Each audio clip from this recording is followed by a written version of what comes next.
Hi, and welcome back to Communicate Between Salesforce Lightning Web Components. Up until now, I have been working with very simple code examples that are not exactly real-world scenarios, but that is about to change. I will also cover how parents are able to communicate with children or nested components. Remember how I told you about a fictional Salesforce Enterprise customer named Carve Rock Fitness?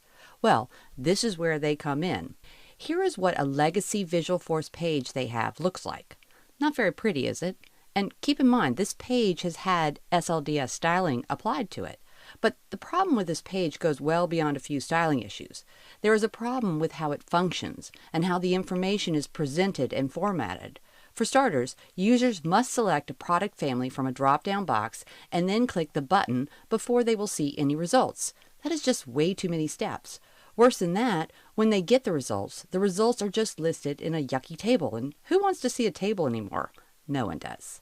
That is why this page needs to be totally rewritten as a Lightning component, and not just one component, but multiple components, in order to get the great functionality that this page lacks. This should give you an idea of how the new Display Products component will work so far. Display Products will function as a parent or container component. Nested inside of it will be two other components. Since a search may return multiple products, Product Tile will be used to display just one product as a tile and not a line in a table. An Iterator will be used to display as many instances of this child component as there are records returned. I am now going to switch over to Visual Studio Code, where I have my LWC Events project loaded from the last module. The first step will be to create the container component called Display Products.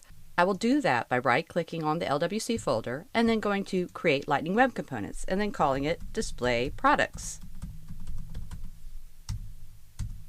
I will switch over first to the HTML and paste in the markup that I'll need for this particular component and then walk you through it. I'll be slowly building this component throughout the entire module. But do know that this is not a course about building Lightning Web Components, so I'm not going to walk you through all of the details of this code. But I would like to point out a few things. At the top, I have a Lightning Input base component that enables the user to enter a search key. The Product Tile component should go here, and it is surrounded by a for each template directive. And that means that it will loop through all the product records returned from the search. By default, a CSS style sheet is not created for you automatically, and I will need one for this component. So to add it, I will just go here to the Display Products folder, right-click it, and then select New File. Enter the name Display Products.css and hit Enter. I will then paste in the styling that I need for this particular component. And the last thing I need to add is some changes to the meta configure file. If I switch over to that, you can see that by default the isExposed attribute is set to false. I need to change that to true, so this will be exposed to Lightning App Builder. I'll also add a couple of attributes that have a master label that will display in Lightning App Builder, as well as just expose this to a Lightning app page specifically. I will now save all my changes by going to File, Save All, and then returning to Command Palette and doing a push to the default Scratch org. Once that's successful, I can return to Command Palette and then open up the default org. After this opens in the browser, I can type in the quick find box Lightning App to access the Lightning App Builder. I will click New to create a new page, and that will start up the wizard. I just want to create a Lightning app page, so I'll click Next here and then enter a label like Display Products and then hit Enter. At this point, I'm going to go ahead and select two regions as the format that I need and click Finish.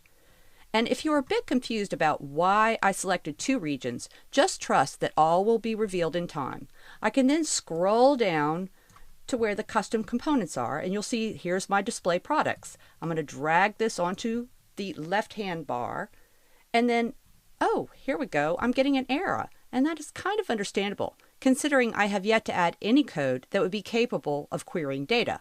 But don't worry, because I will be doing just that in the next clip. For now, I will just close this, and then save and activate this page, and then select Lightning Experience, and add that page to that app. and save those changes. Stay with me for the next clip where I'll be further building this component out.